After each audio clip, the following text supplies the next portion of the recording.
Welcome back to another camera channel. Today, I'm going to be telling you why you need to put a GoPro on your Blackmagic Pocket Cinema Camera 4K or 6K.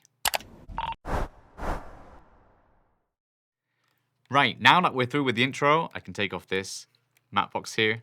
It was just for the thumbnail to make it look a little bit cooler. So why would you want to put a GoPro on your camera rig? So in my case, on a Blackmagic Pocket Cinema Camera 6K.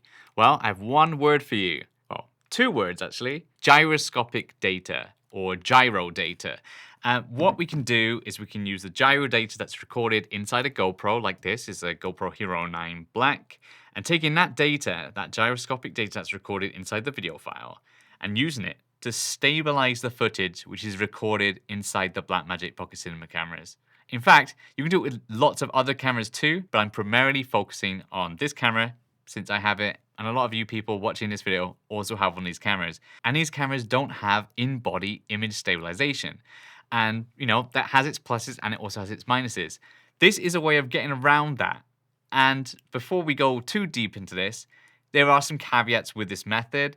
It doesn't work 100% of the time, and the results may vary depending on what you're doing. But this is a way to stabilize your shots some of the time, and the results speak for themselves. I was actually so impressed with the results of my tests that I actually used this on a job, and it worked amazingly for some of the shots. And those are the ones I used in the edit. So I won't keep you hanging on much longer. Let's take a look at what we can do with a GoPro and a Blackmagic Pocket Cinema Camera 6K.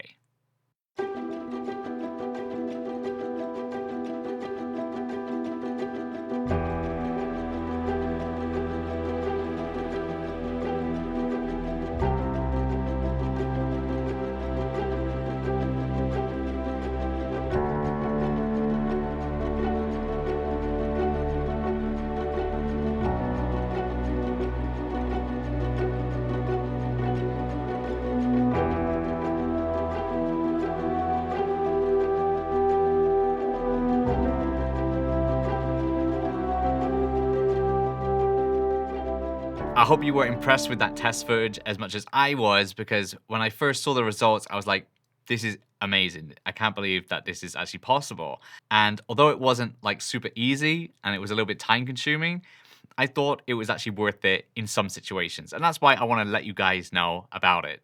And I'm not the first person on YouTube to talk about this. If you follow any FPV drone pilots, I'm talking like NERC, FPV, people like that, they've already talked about this method and made complete guides on how to do it. So I'll refer you to them if you want to get into nitty-gritty of how it works.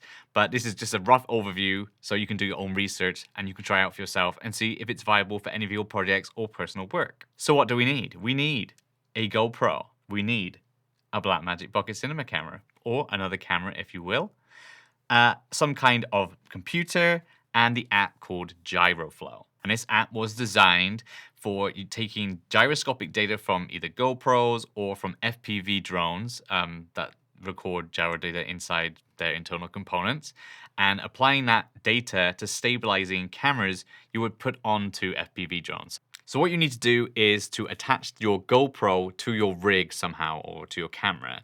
I use this small rig SSD holder, which I have for one of my other cameras, and it does a pretty good job of holding it quite steady. There would be better ways of attaching this camera to the rig. I just haven't bothered to invest in any of those. After you've attached your GoPro to your camera, all you have to do is record on your camera and your GoPro at roughly the same time. I like to start my camera first and get my GoPro signed just after this one started, because there is a kind of that beeping, and that's when it will start recording. There is a little bit of a wait. I also like to stop the recording on the GoPro just a little bit earlier than I would on the main camera. Now, if you are shooting in B-RAW, you're gonna have to export that out as ProRes or a QuickTime video to use in Gyroflow, because it doesn't accept B-RAW, as far as I know. But yes, you need your two video files, and you're gonna take them into Gyroflow and align them. So inside Gyroflow, I'm gonna import a video file here, and then I'm gonna import the GoPro video that was shot at the same time. And I'm also gonna import a lens profile. And this is one that I made myself. And if you wanna know how to make your own lens profiles, you can click up here in this guide and it will teach you all how to do it, but it doesn't take very long. It takes about a minute. You just have to basically record a lens calibration grid on a screen and just move it around the corners of the video that you're recording, and it will be able to generate a lens profile based on that information. But again, just look up there. There'll be a whole guide of how to do it perfectly. If you don't want to make your own, you can search through their library of lens profiles, and this is lens profiles that they have made themselves, Gyroflow, and also people in the community who have also made lens profiles for cameras and lens combinations. But these may be good, they may not be good, so use them at your own risk. So I've imported everything right now, so what I'm going to do is I'm going to hit auto sync, and this will try and sync up the GoPro gyro data with the video that we shot on the Blackmagic, and it's going to use kind of like visual algorithms and the gyro data, and I believe the video data from the GoPro to kind of compare about the movement and everything like that. And as you can see down here, these two numbers don't like match, so I don't think it is a perfect match right now. You can kind of see that it's a little bit shaky and everything in the corners.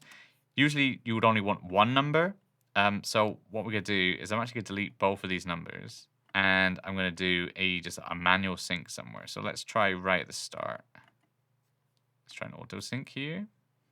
Let's get 109.99. So let's see if that's any good. Yeah, not quite there either. So let's try one more. Again, this is the part that kind of takes the longest, and is probably the one. This is probably the stage which really determines how good the stabilization is going to be. And I find that sometimes it's not great, and sometimes it just misses the mark and it doesn't work sometimes. Sometimes you can get a good stabilization. So let's see. 108.54. Still not great there either. Let's try 110.77. That's kind of what I had in a previous test. Now looking at it, it's a little bit better this time. You can kind of see in the corners, there is a slight wobble there. It's not 100% correct, but it's definitely better than the actual source footage, which looks like this. As you can see, very, very, very shaky. And when you turn on that stabilization, it is completely different. So I'm going to show you one more time. So where do we start? We start around here. Okay, so this is without stabilization on. Extremely shaky. You could probably never get away with using this shot in actual work. And then turning the stabilization on, wow, it's like we've just switched on a gimbal and we're using a gimbal now. But this was completely handheld the whole time. And this was a bit risky for me because I believed in this technique so much at the start that I actually trusted it with this intro shot. We didn't actually shoot this again with a gimbal. We just did this handheld takes, we did a few takes. We nailed it on the last one. That's why we moved on. And this is what we got at handheld. And I was pretty adamant that I would be able to stabilize it with the GoPro gyro data. And thankfully it worked. It looks like this. And actually looks really, really good. You wouldn't be able to tell that this was shot handheld at all. And what you would do after this, you would just export it. And there's a few different options of like different codecs and stuff that you can export at different bit rates. You can learn more about that in the guides, and you'll probably know what would suit your needs the best. Anyway, you export it and you get a stabilized file at the end of it. And then you can use that for editing. I have found there's a slight color shift actually in the color data. So you might want to do either your grading before or after the fact that you're going to stabilize it. Or at least tweak it a little bit after you have stabilized it.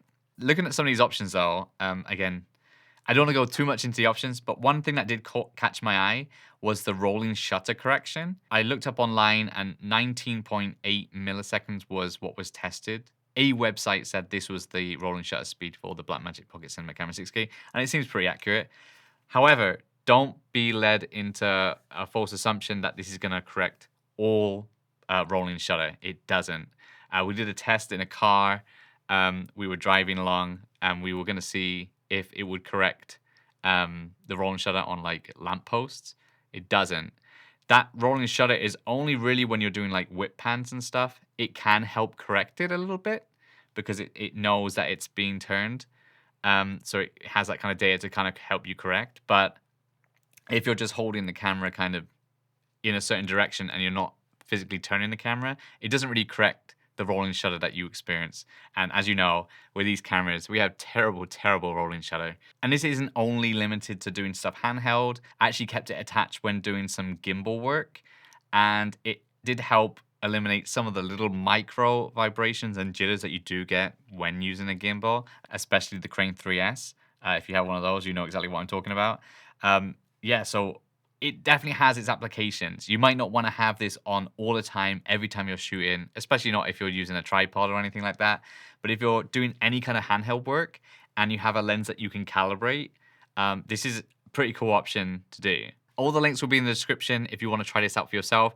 I definitely recommend you should try it if you do have a GoPro lying around. I'm definitely going to keep it in my kind of back pocket of tricks. If I know I'm going to do a lot of walking and I might not want to use a gimbal, this may be a very good workaround for that kind of scenario. So let me know what you think in the comments below. Let me know if you try it out, or if you have already tried it out, what do you think? Do you think you'll use it for professional work? Will you not use it for professional work because it's not so reliable? Let me know in the comments below. And if you liked the video, please give it a like and subscribe if you haven't already. We're very close to 1,000 subscribers on another camera channel, and we'd love to have you join the community. So yeah, without further ado, it's already way too long, so I'll see you in the next one.